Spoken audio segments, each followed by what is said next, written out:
Ya sawangan kaya pitik. Angkrem. Oh kaya pitik angkrem. Heeh saking gawane adem. Ya heeh. Ning ora apa-apa. Ya heeh. Sugeng dalu Mas Gareng Sumar Bagya. Sugeng dalu Mas Kangko. Heeh. Kok sik tak nyendal lambekan sik. Ngopo? Menggeh-menggeh. Wah. Ngopo kok menggeh-menggeh iki? Apa wis rumangsa wis tuwek ngono apa piye? Ora. Tuwek yen sing mirsani kaya ngene iki dadi nom meneh. Oh ngono. Spirit. Oh ya. Ya nganggo angleh yen cara Jawane Mas. Heeh ya. Yen bar joget jak guneman ngene ya menggeh-menggeh ki lumrah. Ya, wis meh suwidak ya Mas ya. Wis ora meh. Wis to? Wis. Wes. Wis ora masalah. Heeh.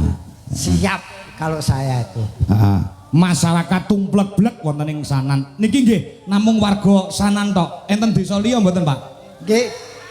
Desa liya wonten. Ngono ra isin kok nanggepne lurahmu dhewe to ngono kuwi.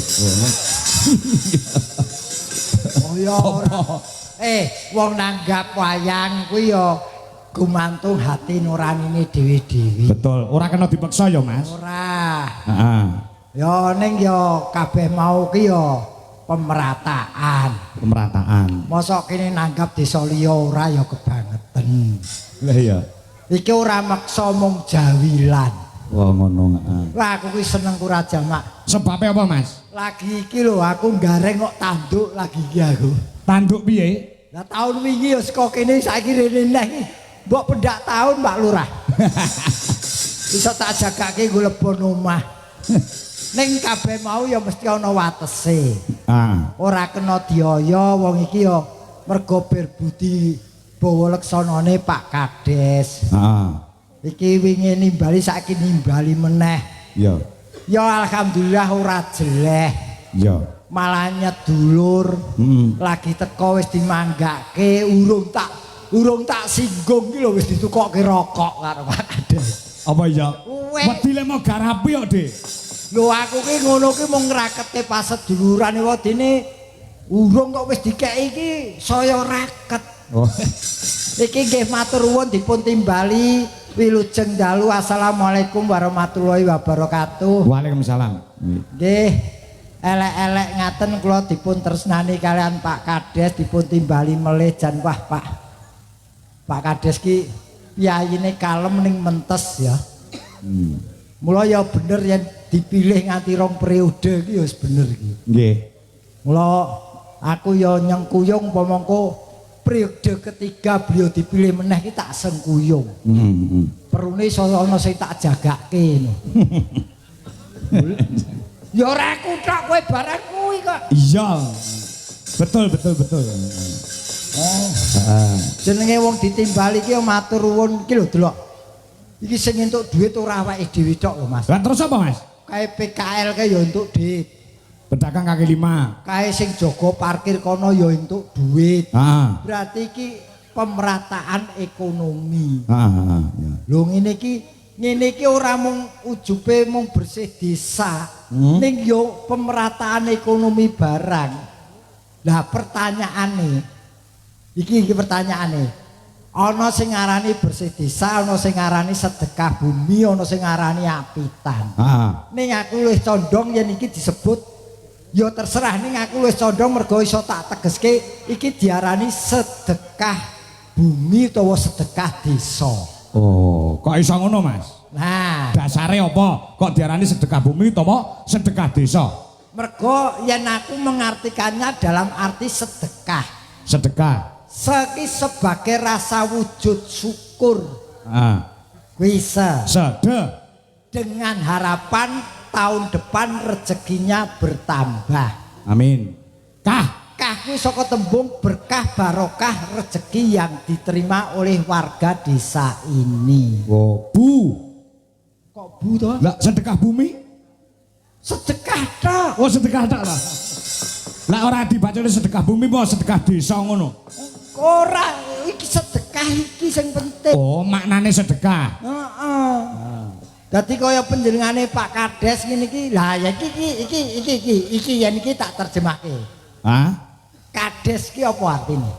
Kepala desa. Ah, kuwi lumrahe ning aku yen aku kades ki ana teges khusus. Tegese apa, Mas? Kaki kanggo mimpin wilayah sing jenenge desa. Bener. Nek kecamatan kan camat. Nah, mulai yen desa kades. Asale kudu saka desa kene dhewe. Wo ngono, heeh. Ya ora lucu to, mosok dipilih kades kene asale ora saka kene lak ya ora lucu. Ah ya. D dipilih langsung karo wargane. Ya, heeh. Ewa periodene dene periodene kuwi iso ping 3. Ya.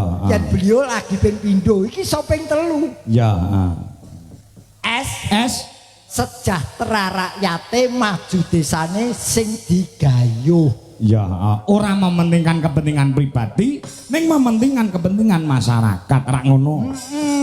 Ya. Dadi kaya ngene iki mula cocok karo asmane sapa? Pak Sadiko. Kosek to nganggo mikir to. Gareng cerdas kudu cak-cek ngono. Cak-cek ki ora wadem iki bundel kene. Saben bersih desa mesti tombok. Ya, nombok ya benar.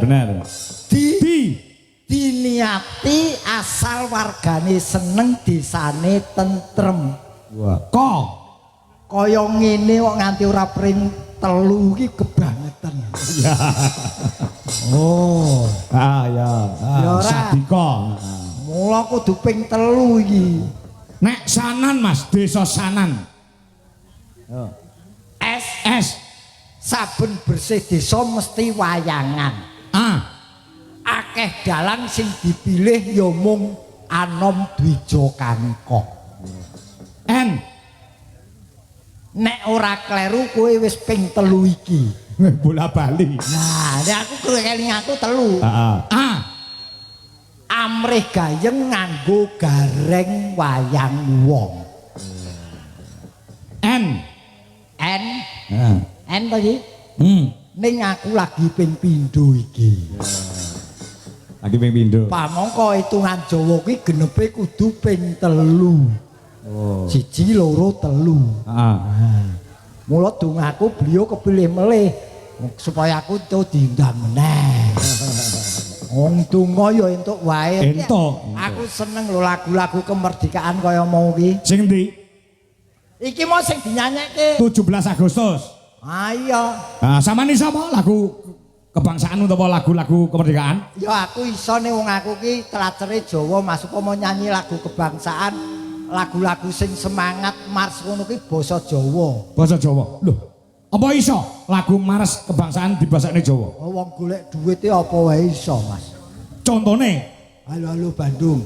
Halo Bandung dijawabne. Iso. Tenane lho. Ya dirungokke wae yen salah dikoreksi. Ya, halo Bandung dibosok jawabne. Saire Indonesia ke piye? Halo Bandung. Apa wartane Bandung embok kutha Jawa kulon ibu kota periangan di Jawa kulon. Oh, Jawa Barat. Apa wartane Bandung embok kutha Tandamata ki kenang-kenangan. Oh iya Tandamata kenang-kenangan. Wis suwe aku ora ketemu sliramu. Saiki wis dadi ngaso mangan geni. Sik. Ngaso mangan geni ki apa? Sekarang sudah menjadi lautan api. Hubungannya apa? Karo lho, kowe iki ora ngerti, lautan ki ngaso mangan, api iki geni, kowe ora tau kerja pabrik. Kerja pabrik lautan ngaso mangan. Api geni. Oh alah, ngaso mangan geni.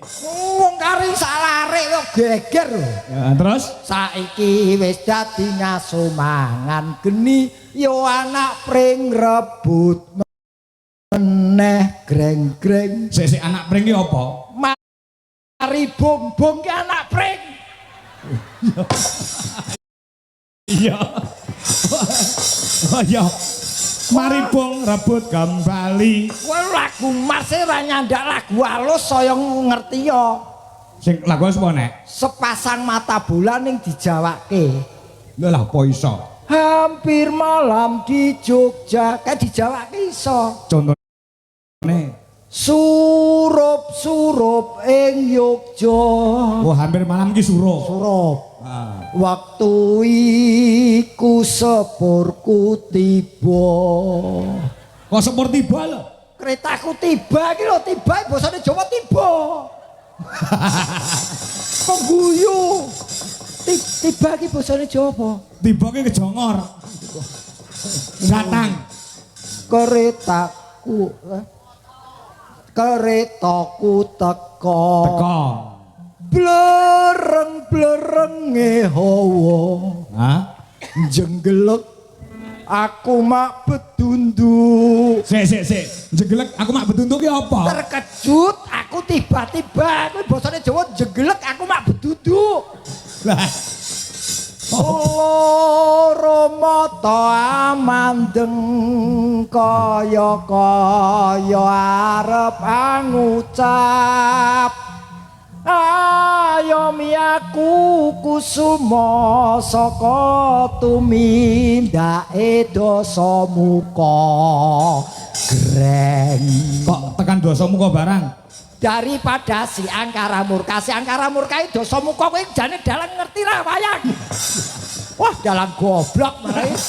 Sing angkara murka iku ora dosa muka tok. Lah sing cetha umum iki ngertine sing angkara murka dosa muka. Oh ya. Masa dosa griwa.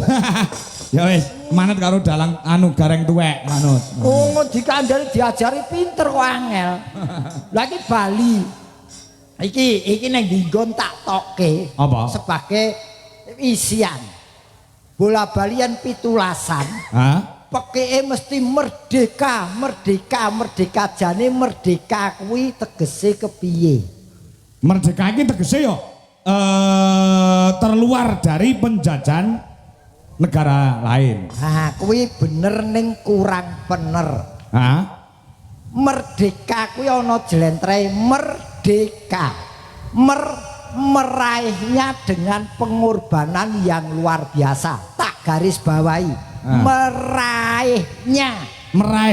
Ora merebut kemerdekaan ning meraih kemerdekaan dengan pengorbanan luar biasa. Indonesia ki merdeka ki ora ngrebut wae wong. Ning mergo dijajah terus meraih kemerdekaan. Berarti lek ngrebut ki tek wong ya, Mas. Dedikasi pejuang kita dulu jangan diragukan lagi. Jangankan harta benda nyawa pun dipertaruhkan untuk nusa dan bangsa. Pahlawan. Karena itu mari kita isi kemerdekaan ini dengan hal-hal yang positif. Tadi kudu ngerti tegese. Wong do nulis dirgahayu. Tegese dirgahayu ki apa? Apa, Mas?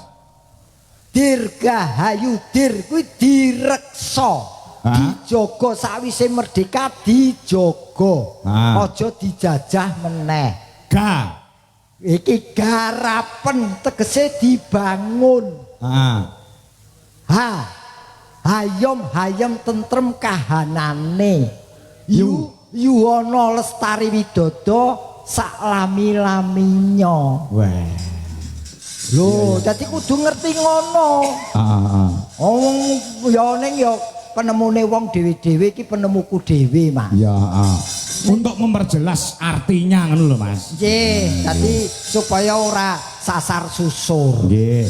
Wah, terus jan. Diselani tembang ya Mas Gareng. Tetep. Menika wonten pamundhut saking penjane Pak Kepala Desa. Napa, Mas? Iki diutamakan.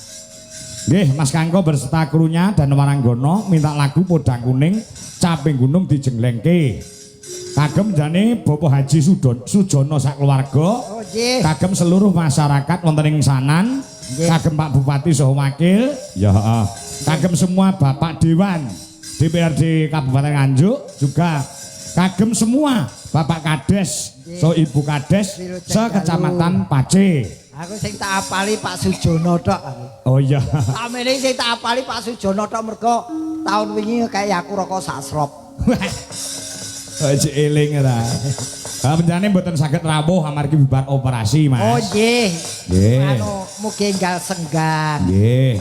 Uga kagem semua Bapak Kades, uga kagem Pak Camat dan Pak Kapolsek, uga Pak Dan Ramil Kecamatan Pace, lan kepada Ketua Panitia dan semua anggotanya uga secara keseluruhan warga masyarakat wonten ing Sanan Pace. Laras.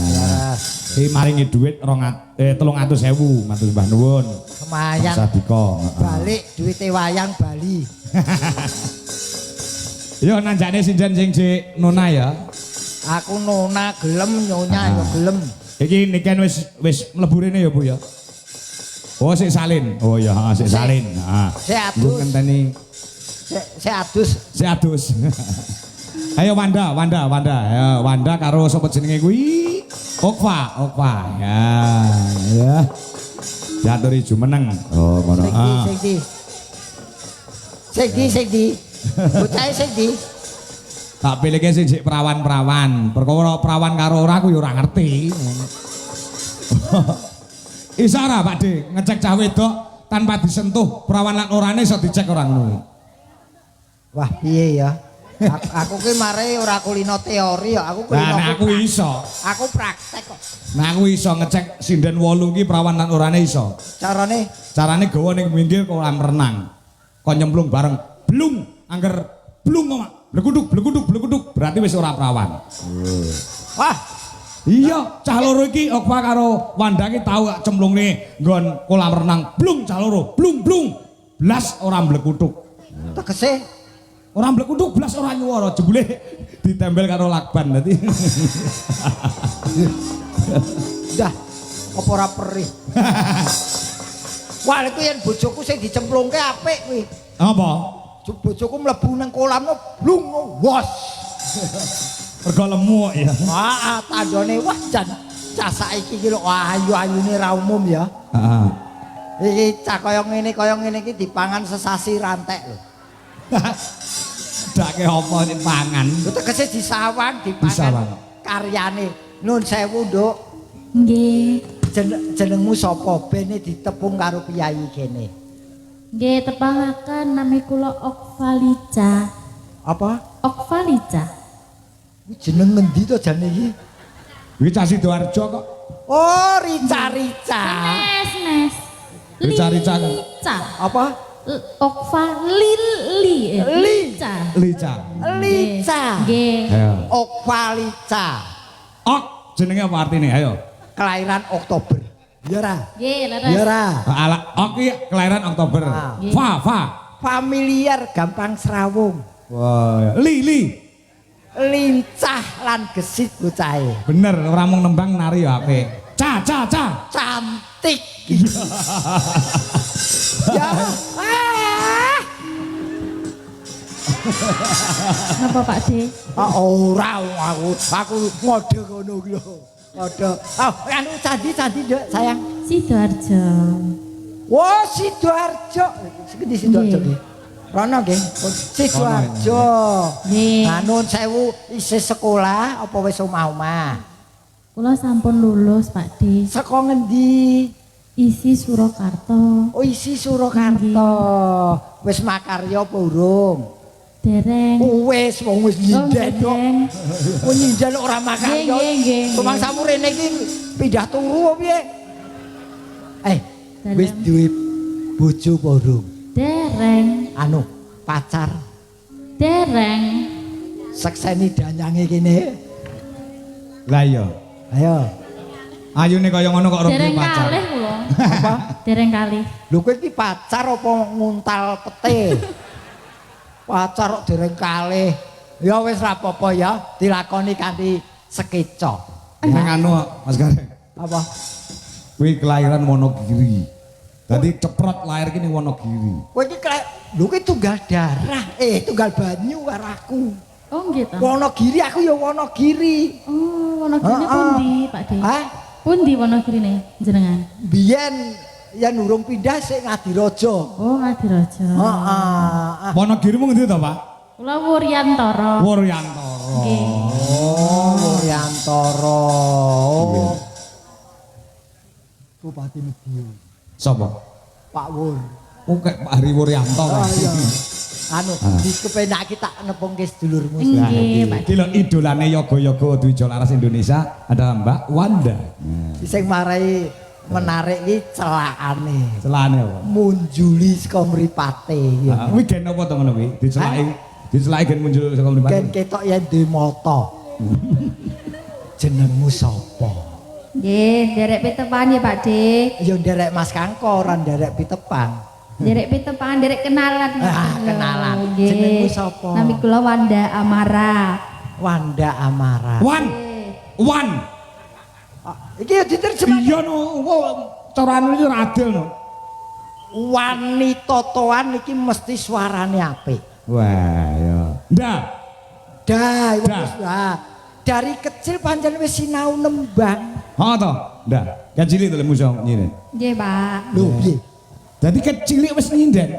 Nadyan aku orang lahirke ning ngerti sejatine. Weh, Amara, Akeh sing nyenengi. Wah, iya bener. Nah, Margo ya pancen ayu. Heeh. Ra. Rahasiane iki ana aku ngerti. Ora sayang. Saka ngendi ta kowe? Kula saking Ngawi, Pak Dik. Oh Ngawi kene Nggih. wae. Nganjuk Ngawi wis. Nggih. Sedulur wae ya. Nggih. Kowe iki dong apa? Ngadeg iki dong apa? Nembang no. Oh nembang. Podang kuning sing disuwun yang pertama. Nadyan wujute mung peksi. Ya, saka anu iki. Saka Wanda, ya dah. Nah. Pirang-pirang dina Wanda ora nyang pancen ra tanggapan kok. Lah iya. Wong sepi kok sombong. Ayo Wan. Kamu tidak hadir sepi Dwija Laras Indonesia. Ya. Napa nggih lho. Tenang. Nanti ada yang sedih kalau kamu tidak datang. Gitu. Pacarmu sing gitu dah. Niku lho Pak Dik, jenengan mboten ngetas ta? Dudoan apa? Nggih. Niku lho sing bonang penembung. Sing bonang penurus wedok. Penembung Pak Dik. Oh, penembung. Nggih. Sabar ya Le ya. Di pacar ayu iki pancen ngrusak ati. Oh, kuwi to. Oh, lagi kena Werkudara no kok. Werkudara sapa? Jliteng kakangku ki.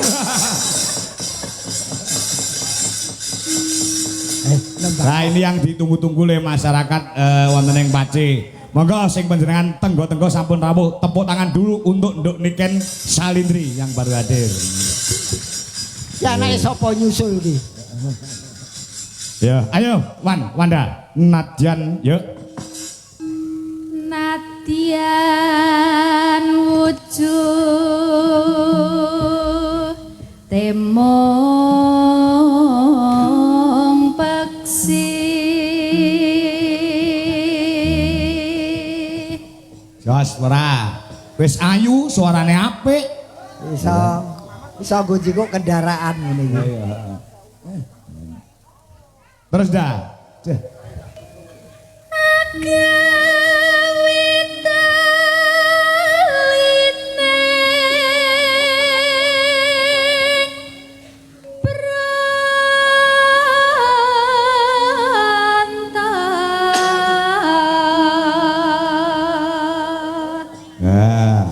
Syaratnya dadi sinden wis kecekel ta Mas Gareng? Apa? Syaratnya sinden ana 4. Apa ki? Guna tegese kagunan, kepinteran, ya ta. Swara, suarane apik, ya ta. Terus rupane ayu. Lah sing angka 4 geleman. Gelem takon, gelem ngudi kawruh, gelem ngudi ngelmu, gelem dijak dalang sapa-sapa. Tambane siji. Apa kuwi? Gampang dihapusi. Ya aja. Ora ya, Nduk, kowe pinter kok. Iki jo pinter-pinter kok. Ayo. Suarane apik. Iki terus ki. Opa no, opa genten. Pak, kowe, Pak. Ayo, Pak.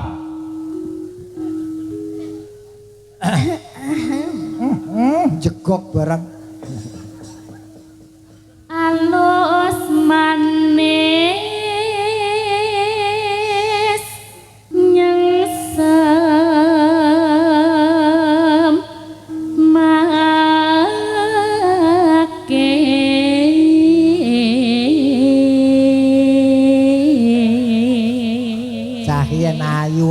rupane nembang ki lho. Lambene ora ubah umi-umi wis suarane cetha bojoku kae ngeden irunge plontas-plontus. Ora iso dirungokke. Terus meneh Pak, ayo Pak, sak bare sing kas Pak.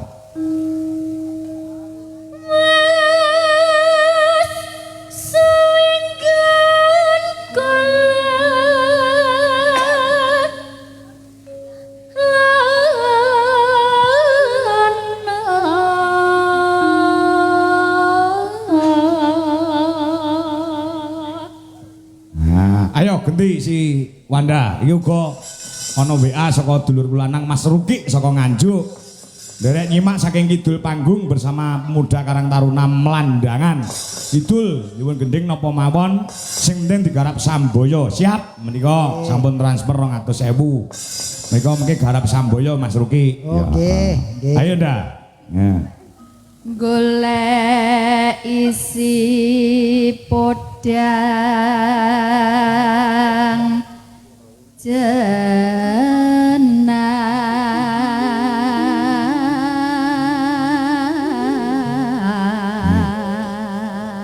Mas Gareng. Nun, Suarane alus, bocahe ya alus, ya ta, ora sugih swara. Isuk pomo dadi manten ngono, malam pertama iki munine piye Mas Gareng? ah ya sak lumrahe. Piye? Masya wonge alus ayu, yen malam pertama ya tetep metu kok kamar ya enak tenan. Wah iki manusiawi ya Nduk, ora masalah ya Nduk, wong karo bojone dhewe ya. Bayan karo wong liya lah kuwi terus golek sepine wong. Iya. Oh, ora masalah, pokoknya tak pucek-puceke entuk jodoh to. Ya. Terus ndak? Iba bunga ingatiku.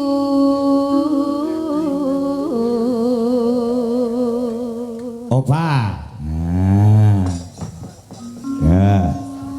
Nyanding bisa Nyanding bisa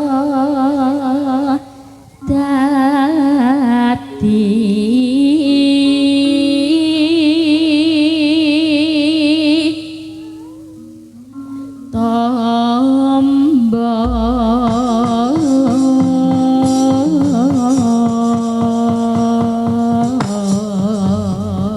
Jos.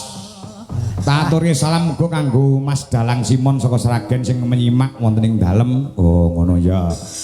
Aku kok iki lagu iki tak kirimke kanggo bojoku sing ning omah Apa sih melek? ngorok. Ya melek nunggoni bojone nyambut gawe kok melek. Yo langsung garap dangdut. Sing kedua digarap Samboyo. Oh, ngono ah. Ya.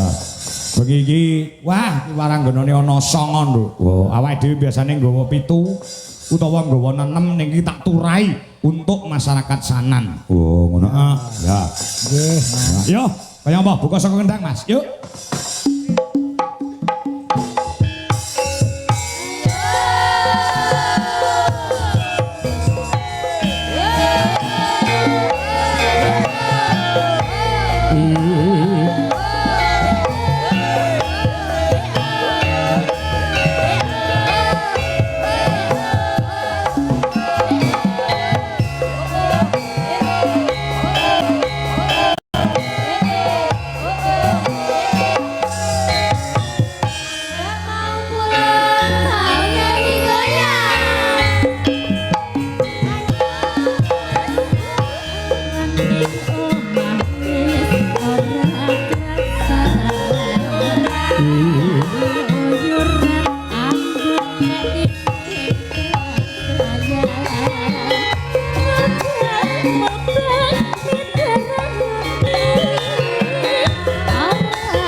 Kudo.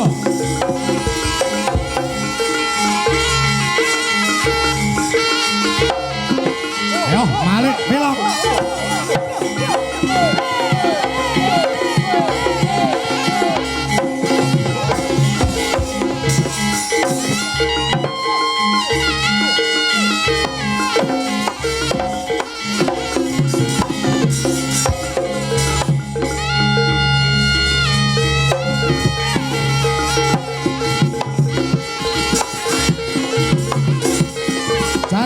Dilerekne muka Pak.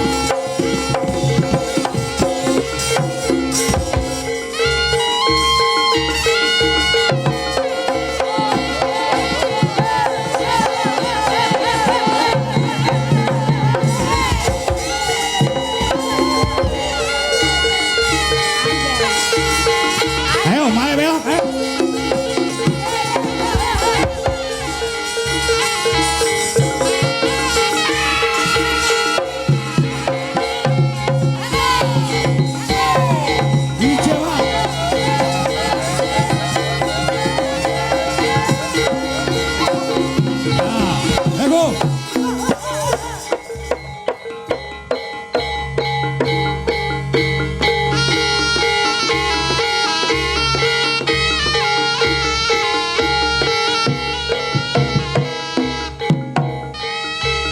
Go, mari belok go.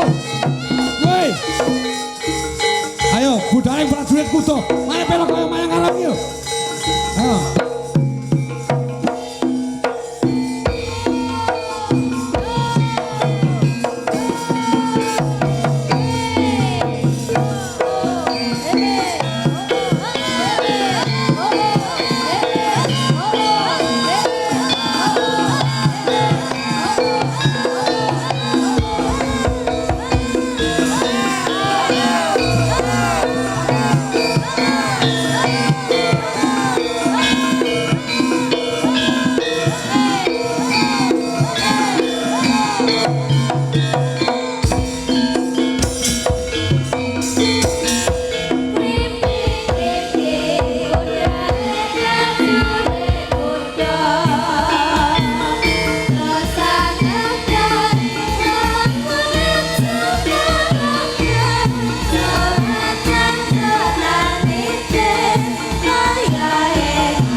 kaya malah kaya mentok dobol sampean. Mau ditumpahi si sapa? Opa. Opa iki gelem lho anger tak tumpahi ngene kok terus dadi melorot ki. Iki numpak lanang kok. Iki dadine ora celeng iki dadine Apa? celengan iki. Lah mau ditempeli pae 100 sih ora ana apa-apane iki. Mlebu celengan wah jan iki bocah iki bakat sajae basike penari. Iya iki kuliahe ana ing isi Surakarta jurusan tari. Wah jan nganti drok karpete nganti luntung kabeh. Kaya nggo joget polahe wah. Iya. Komplit iki. Penyanyine ana, pesindene ana, penarine ana. Iya. Iki tontonane komplit pokoke iki. Sing klasik ya mangkat ya. Mangkat. Yang klasik Mbak Rini, Mbak Reno Congpe. Sing kreasi ya komplit. Saya ketambahan genduk Niken Salindri. Oh, ngono Wis luar biasa loh Mas Gareng. Mau pancen mlebune iki rada kesuwen ning kene mergo penontonnya penuh. wiwit. Kan mlebune rada angel to kan. Wiwit protigan kono mau. Heeh. Rada semu rada dipeksa-peksa ngono karo Niken alhamdulillah iso tekan kene saking pengunjunge pirang-pirang. Ya pengunjung penonton. Penonton. Ya iki ya panjang tontonan istimewa sing digelar karo warga kene. Oh ngono, Nggih, dadi ora maido yen sing mirsani ora mung desa kene tok, njaba desa ya do mirsani. Untuk tahun yang lalu lebih banyak tahun ini. Betul. Lagi ya malam Minggu tingkas ora ana udan. Iki sing diarani mugi-mugi kempalipun penonton, kempalipun ingkang mirsani nambah ana rejeki. Amin. Amin. Ngoten sing pokoke sing mirsani dalu niki tambah rezeki. Bengi iki nonton tahun ngarep nanggap. Ya. Ning ya ampun lali wayang sak garenge. Ya. Wayang tok. Ayo genduk Niken Salindri sing dinteni. Ora mung sing ana ngebaki lapangan, sanan uga sing ana ing Streaming. YouTube streaming. Pirang-pirang sing do ngenteni. Ayo gen ngadeg sik no. Ya. Nangis sajroning atiku